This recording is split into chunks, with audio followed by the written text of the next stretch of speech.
Good morning, everybody. This is Paul with Torah Life Ministries, and we are up to Luke chapter 8 in our daily Bible reading. Luke chapter 8, if you want to join me there, we're going to open up in prayer, found in Deuteronomy 6:4-9. Shema Yisrael, Yahweh Eloheinu, Yahweh Echad. Baruch Shem Kivo Mahuto Leolam Vaed. Hear, O Israel, Yahweh is our Elohim, Yahweh is one. And you shall love Yahweh with all your heart, with all your soul, and with all your might. And have these words which I command you this day be upon your heart. And you shall teach them diligently to your children, and speak of them when you sit in your house, when you walk by the way, when you retire, and when you rise. And you shall bind them for a sign upon your hand, and let them be frontlets between your eyes. And you shall write them on the doorpost of your house and upon your gate. All right, hallelujah.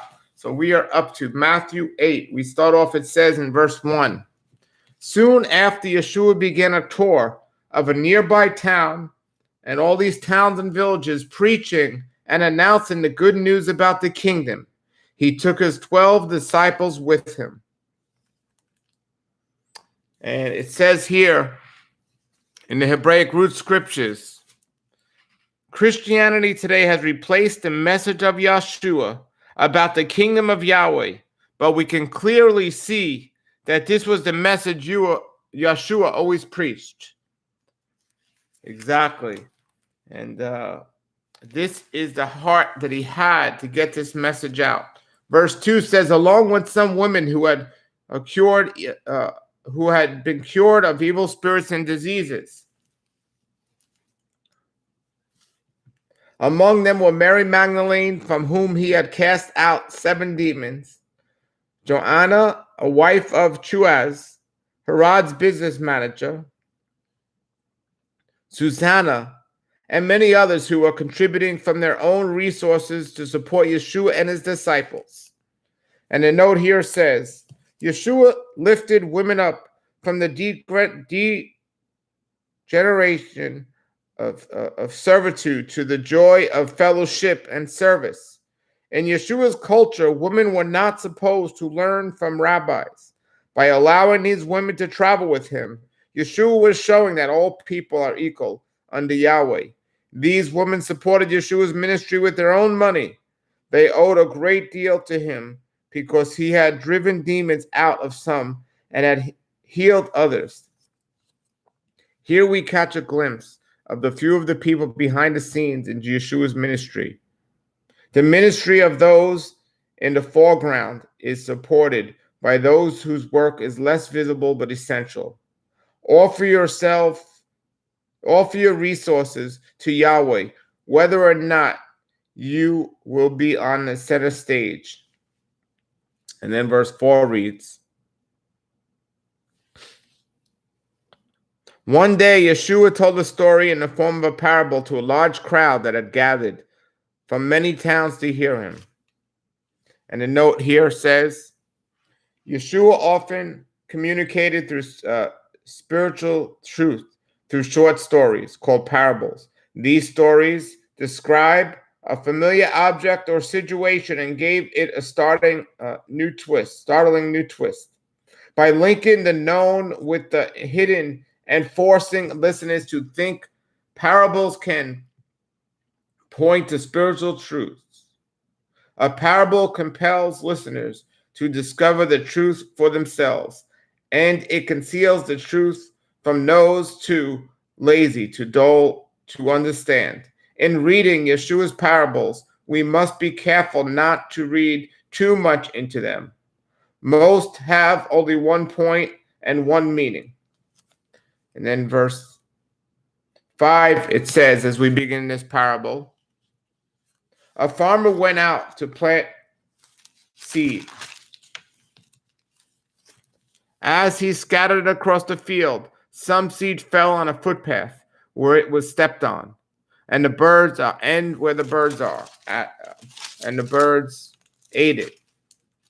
The note here says, why would a farmer allow precious seed to land on a footpath, on rocks, or among thorns? This is not an irresponsible farmer scattering seeds at random. He is using the acceptable method of seeding a large field, tossing it by handfuls as he walks through the field. His goal is to get as much seed as possible to take root in good soil. But waste is inevitable, as some falls on it or is blown into less productive areas. That some of the seed produces no crop is not the fault of the faithful farmer or of the seed. The yield depends on the condition of the soil where the seed falls. It is our responsibility to spread the seed, Yahweh's message, but we should not give up when some of our efforts fail. Remember, not every seed falls on good soil. And then verse 8 says, the other seed fell, verse 6 says, other seed fell among rocks. It began to grow, but the plant soon withered and died for lack of moisture. And number 7, other seed fell among thorns that grew up with it and choked out the tender plants. And number 8, still other seed fell on fertile soil. This seed grew and produced a crop that was 100 times as much as had been planted. When he had said this, he called out, anyone with ears to hear should listen and understand. And the note here says, why didn't the crowds understand Yeshua's words? Perhaps they were looking for a military leader or a political messiah and could not fit his gentle teaching style into the preconceived idea. Perhaps they were afraid of pressure from religious leaders and did not want to look too deeply into Yeshua's words. Yahweh told Isaiah that people would listen without understanding and watch without learning anything. Isaiah 6, verse 9. And that kind of reaction confronted Yeshua. The story of the farmer was an accurate picture of the people's reaction to the rest of his stories. And then verse 11.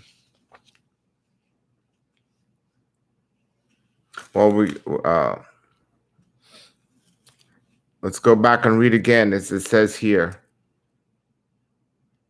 When he said this, he called that anyone with ears to hear should listen and understand.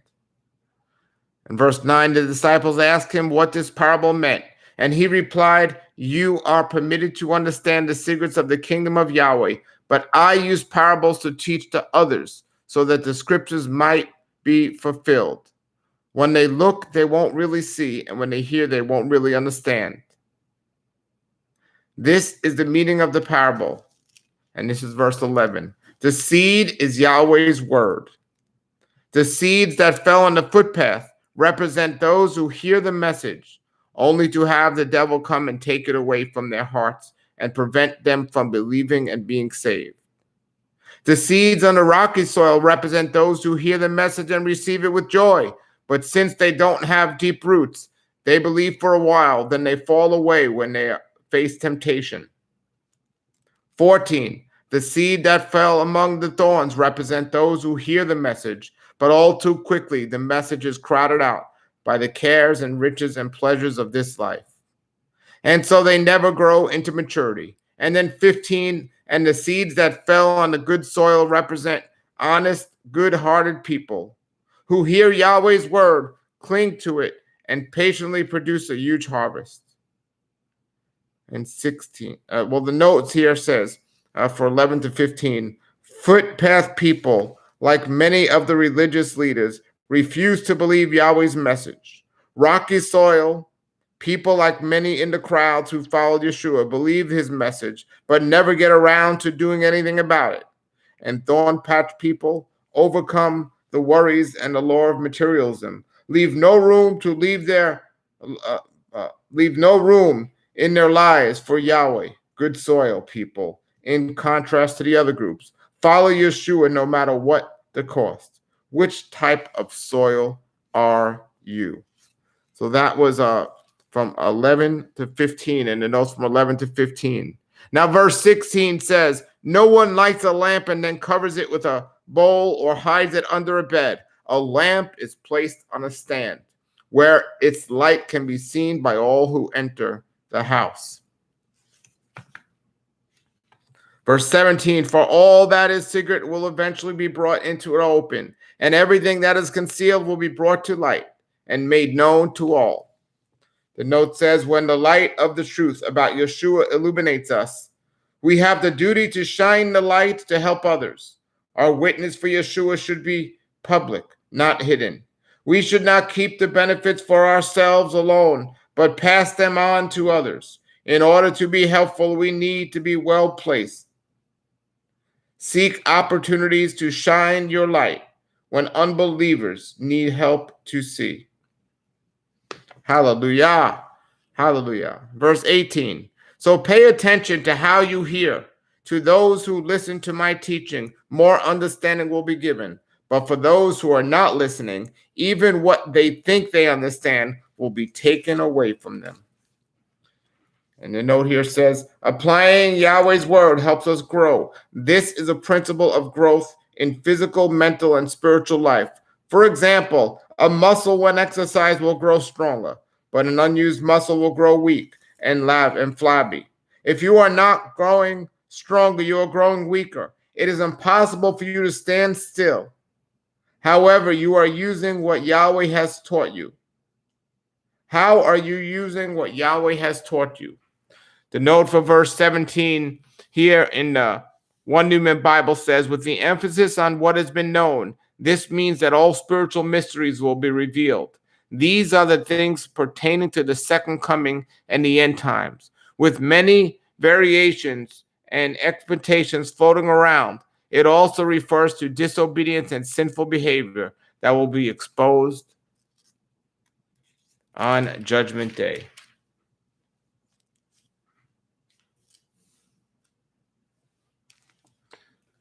And as we continue here, verse 19, after Yeshua said all that, then Yeshua's mother and brothers came to see him, but they couldn't get to him because of the crowd. Verse 20, someone told Yeshua, your mother and your brothers are standing outside. They want to see you. And Yeshua replied, my mother and my brothers are those who hear Yahweh's word and obey it. Who hear Yahweh's word and obey it. Obedience. And the note here in the One Newman Bible says, at this time, the only word of Yahweh was written in the Hebrew scriptures. And some would say Aramaic, but certainly not the Greek as of yet. In 1821, it says, Yeshua's family is compromised of those who hear and obey his words. Hearing without obeying is not enough. And Yeshua loved his mother, so he loves us. Yeshua offers us an intimate family relationship with him. Now, there's a very interesting note. This is a New Living Testament, a standard Christian Bible here, and they're talking about obedience, but Christianity does not teach obedience to Yeshua. They give people an excuse not to follow Yeshua, and it's almost the antithesis to that. We must keep that in mind and not be deceived. So then we see Yeshua calm in the storm. So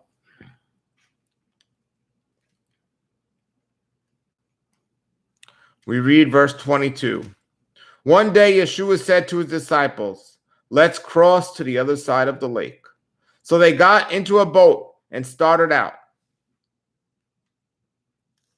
As they sailed across, Yeshua settled down for a nap, but soon a fierce storm came on the lake. The boat was filled with water, and they were in real danger.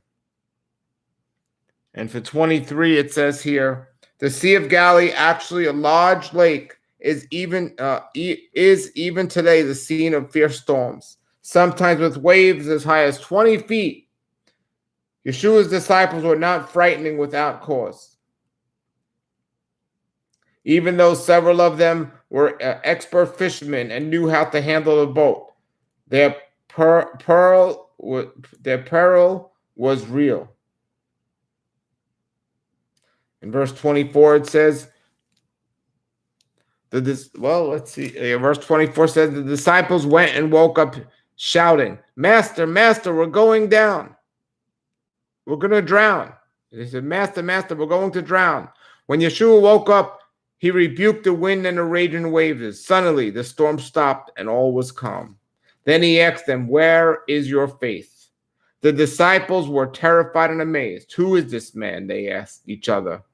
When he gives a command, even the wind and waves obey him.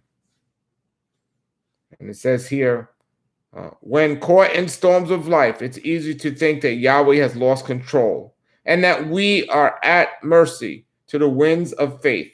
In reality, Yahweh is sovereign. He controls the history of the world, as well as our personal destiny. Just as Yeshua claimed, the waves, just as he calmed the waves, he can calm whatever storms you face. Hallelujah. We need to remember that. He can calm it all, and he does calm it all. Verse 26 says, they arrived in the region of the Gergesenes across the lake from Galilee. And the note here in the One New Bible says this is on the eastern shore of the Sea of Galilee. And 27. As Yeshua was climbing out of the boat, a man who was possessed by demons came out to meet him. For a long time he had been homeless and naked, living in tombs outside the town. And in those days, tombs were caves.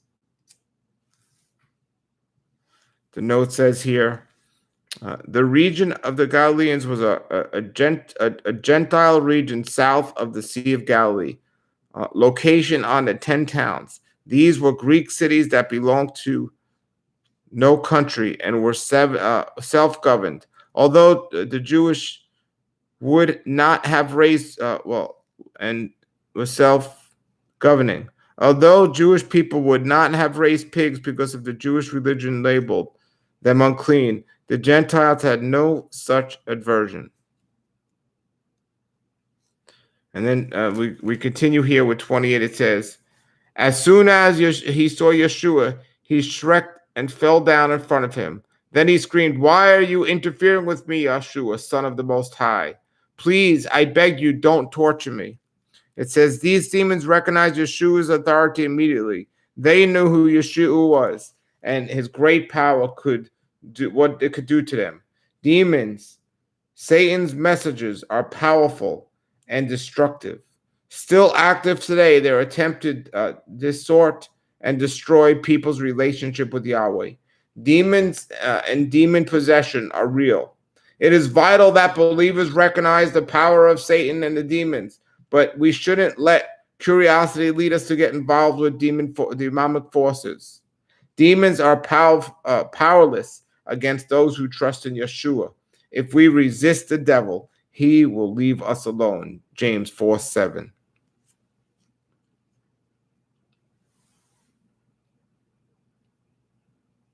So that, and then we read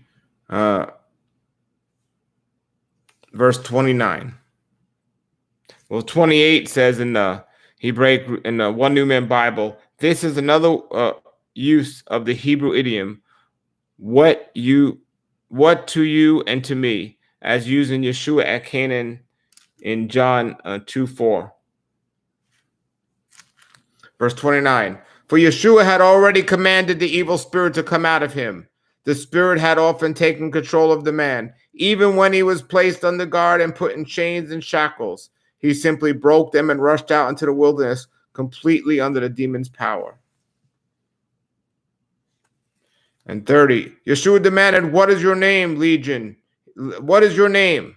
Legion, he replied, for he was filled with many demons.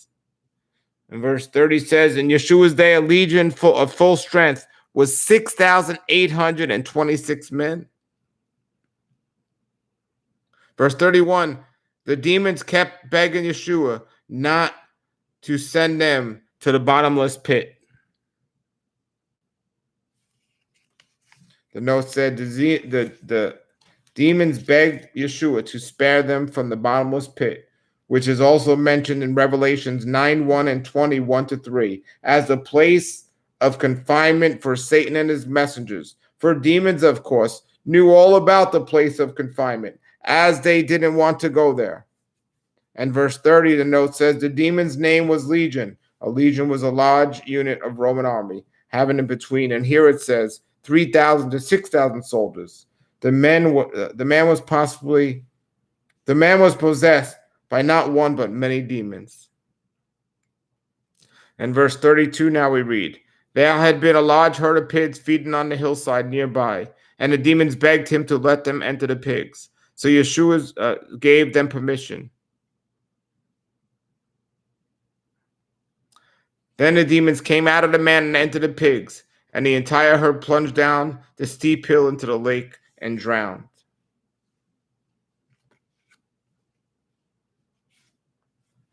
It says here, why didn't Yeshua destroy these demons or send them to the bottomless pit? Because the time for such work had not yet come. He healed many people of destructive effects and demon possessions, but he did not destroy demons. The same question could be asked today. Why doesn't Yeshua stop all the evil in the world? His time for that has not yet come, but it will come. The book of Revelation portrays the future victory of Yeshua over Satan, his demons, and all evil. So very good questions there, and very good questions and a decent explanation. It says in 33, the demons came out of the man and they entered in the pigs and plunged down the steep hillside into the lake and drowned. 34. When the herdsmen saw it, they fled to a nearby town in the surrounding countryside, spreading the news as they ran. People rushed out to see what had happened. A crowd soon gathered around Yeshua and saw the man who had been freed from the demons. He was sitting at Yeshua's feet, fully clothed and perfectly sane, and they were all afraid. Then those who had seen what happened told the others how the demon-possessed man had been healed. And all the people in the region of the Gerasenes begged Yeshua to go away and leave them alone, for a great wave of fear swept over them. So Yeshua returned to the boat and left, crossing back to the other side of the lake. The note here says, a man had been freed from the devil's power, but the people in the town thought only about their livestock. People have always tended to value financial gain above needy people. Much injustice and oppression, both at home and abroad, is the direct result of some individuals or companies' urge to get rich. People are continually being sacrificed to the god of money. Don't think more highly of pigs than of people. Now we read verse 38. The man who had been freed from the demons begged to go with him, but Yeshua sent him home, saying, no, go back to your family and tell them everything Yahweh has done for you. So he went all through the town proclaiming the great things Yeshua had done for him. And this is a great note and something I really like this note. It says, often Yeshua would ask those who he healed to be quiet about the healing, but he urged this man to return to his family and tell them what Yahweh had done for him. Why? Number one, Yeshua knew the man would be effective witness to those who knew his previous condition and could attest to the miraculous healing. Number two, Yeshua wanted to expand his ministry by introducing his message to the non-Jewish area. And number three, Yeshua knew that the non-Jewish people, since they were not expecting a Messiah, would not divert his ministry by trying to crown him king. In fact, the people in this region had asked him to go away. When Yahweh touches your life, don't be afraid to share the wonderful events with your family and friends. Yes, hallelujah. Verse 40, on the other side of the lake, the crowds welcomed Jesus because they had been waiting for him. Then a man named Jairus, a leader of the local synagogue, came and fell at Yeshua's feet, pleading with him to come home with him. It says here, the synagogue was the local center of worship. The synagogue leader was responsible for the administration, building maintenance, and worship supervision. It would have been quite unusual for a respected synagogue leader to fall at the feet of an inherent preacher and beg him to heal his daughter. Yeshua honored this man's humble faith. So the man came up to Yeshua and said, His daughter, who was about 12 years old, was dying. As Yeshua went with him, he was surrounded by the crowds.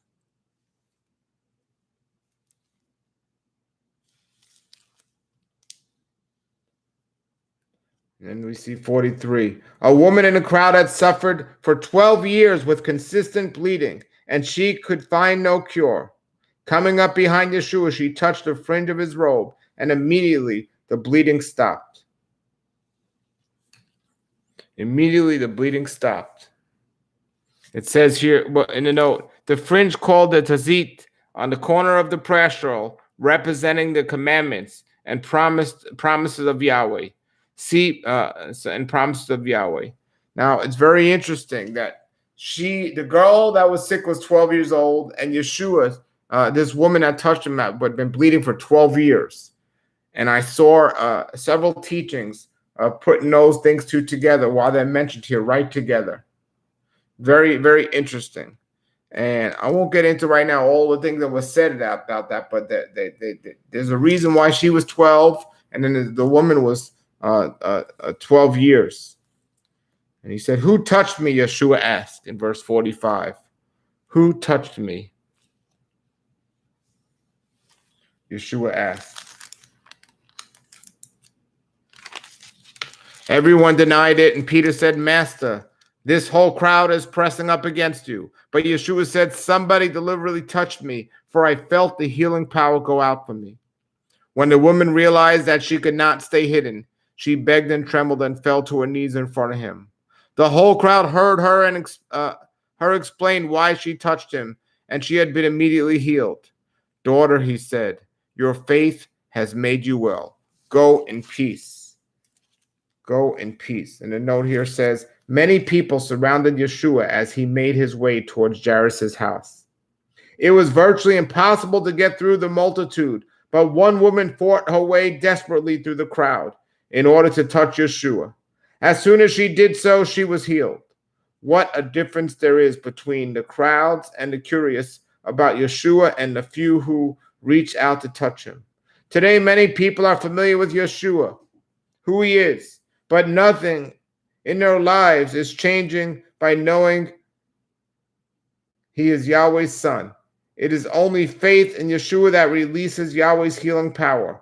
Are you just as curious about Yahweh, or do you reach out to him in your faith, knowing that his mercy will bring healing to your body, soul, and spirit? And another note says, certainly Yeshua knew who had touched him. He knew that someone had intentionally touched him in order to receive some sort of healing. Yeshua wanted the woman to step forward and identify herself. To let her slip away would have meant to lose an opportunity for Yeshua to teach her that his cloak did not have magical powers. It had been her faith in him that healed her. He may have also wanted to teach the crowd a lesson. According to the Jewish law, a man who was touched by a menstruating woman became ceremonially unclean. This was true whether her bleeding was normal or, as in a woman's case, the result of an abnormal condition. To protect themselves from such defilement, Jewish men carefully avoided touching, speaking, or even looking at women. By contrast, Yeshua proclaimed to hundreds of people that this unclean woman had touched him, and then he healed her. In Yeshua's mind, this suffering woman was not to be overlooked. As Yahweh's creation, she deserved attention and respect. And another note for 47 says her testimonial, saying things that are not. In Romans 4:17, facilitated the miracle. So it was her faith that brought them to this point.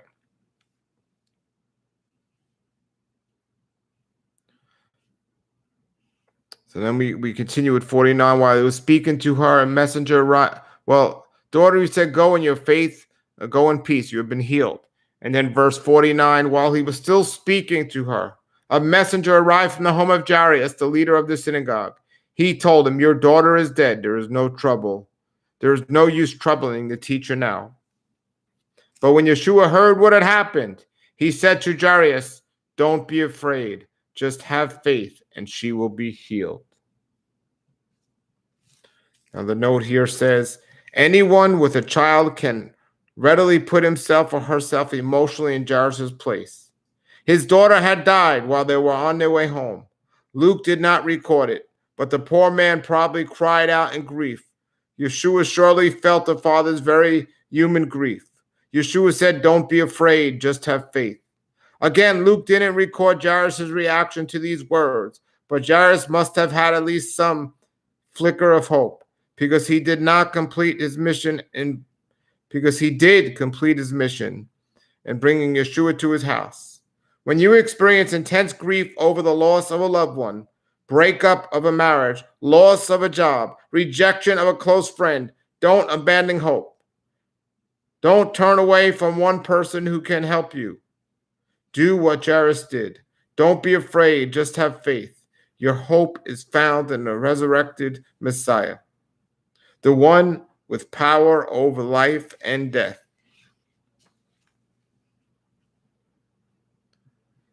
And then in 51, it says, when they arrived at the house, Yeshua wouldn't let anyone go in with him except Peter, John, James, and the little girl's father and mother.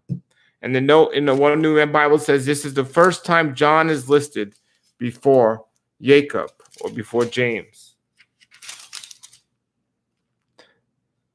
The house was filled with people weeping and wailing. But he said, "Stop weeping. She isn't dead. She is only asleep." But the crowd laughed at him because they all knew she had died. The audacity that this crowd would laugh at him. Then Yeshua took her by the hand and said in a loud voice, "My child, get up." And at that moment, her life returned and she immediately stood up. Then Yeshua told them to give her something to eat. Verse 56, her parents were overwhelmed, but Yeshua insisted that they not tell anyone what had happened.